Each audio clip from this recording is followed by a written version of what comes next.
Assalamualaikum warahmatullahi wabarakatuh. Kami dari kelompok 5 yang beranggotakan Eksan Larasati, Eka Sekian Julidan Nasari, dan Syarifah Nursaila. Di sini kami akan menyampaikan materi tentang pemikiran ekonomi Islam fase kedua. Pada fase ini, pemikiran ekonomi Islam tidak banyak berkembang, hanya berupa fatwa yang didasarkan pada pendapat imam-imam mazhab sebelumnya. Fase ini ditandai dengan ungkapan-ungkapan dan pendapat yang mengarah pada tertutupnya pintu istihad, yang mengakibatkan fase ini dikenal juga sebagai fase stagnasi. Fase ini terjadi pada masa Utsmaniyah awal hingga Utsmaniyah pertengahan. Di antaranya, tokohnya adalah Syah Waliullah. Nama lengkapnya Qutbuddin Ahmad Waliullah Ibnu Abdurrahim Ibnu Wajihuddin Ibnu Mu'azzam Ibnu Mansur al-Umari ad-Dahlawi, dikenal sebagai Syah Waliullah Dahlawi atau Syah Waliullah, lahir pada 4 Syawal 1114 Hijriah atau 21 Februari 1703 Masehi di Delhi, India.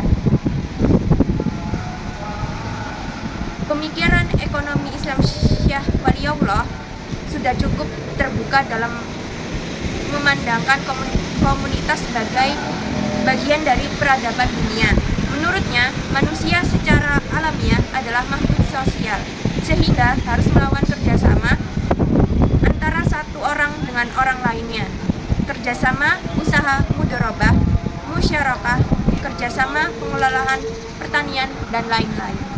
Terdapat dalam bidang pemerintahan terjadi perubahan sistem pemerintahan dalam Islam dari sistem kekhalifahan menjadi sistem kerajaan, di mana sistem khalifah bersifat demokratis, sedangkan sistem kerajaan bersifat autokratis. Dan dalam bidang keagamaan, salah satu penyebab lemahnya umat Islam yaitu terjadi perpecahan di bidang agama. Perpecahan tersebut disebabkan pertentangan antara aliran satu dengan yang lainnya. Pada masa itu, kekhalifahan melibatkan berbagai aliran, seperti Syiah dan Sunni, aliran Mu'tazilah, Asy'ariyah dan Maturidiyah, dan aliran Sufi dan Syariah. Penerjemahan Al-Quran ke bahasa Persia. Syekh Waliullah melakukan penerjemahan Al-Quran ke dalam bahasa Persia yang diselesaikan pada tahun 1758.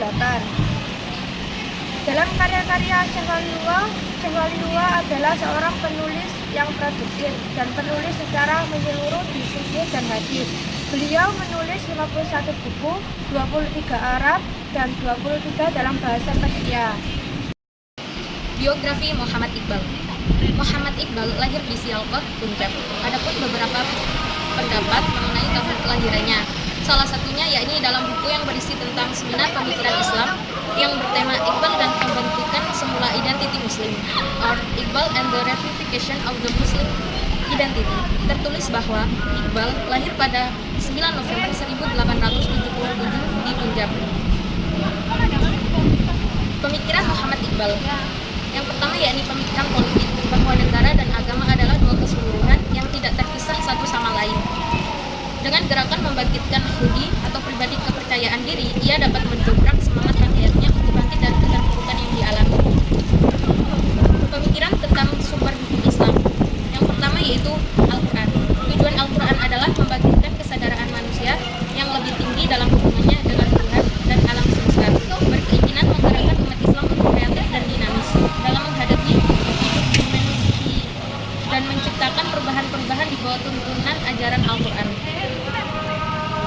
Selanjutnya yakni Al-Hadis, menyetujui pendapat Syah Waliullah tentang hadis, yaitu cara dalam menyampaikan dakwah Islamnya adalah memperhatikan kebiasaan, cara-cara, dan keganjilan yang dihadapinya ketika itu.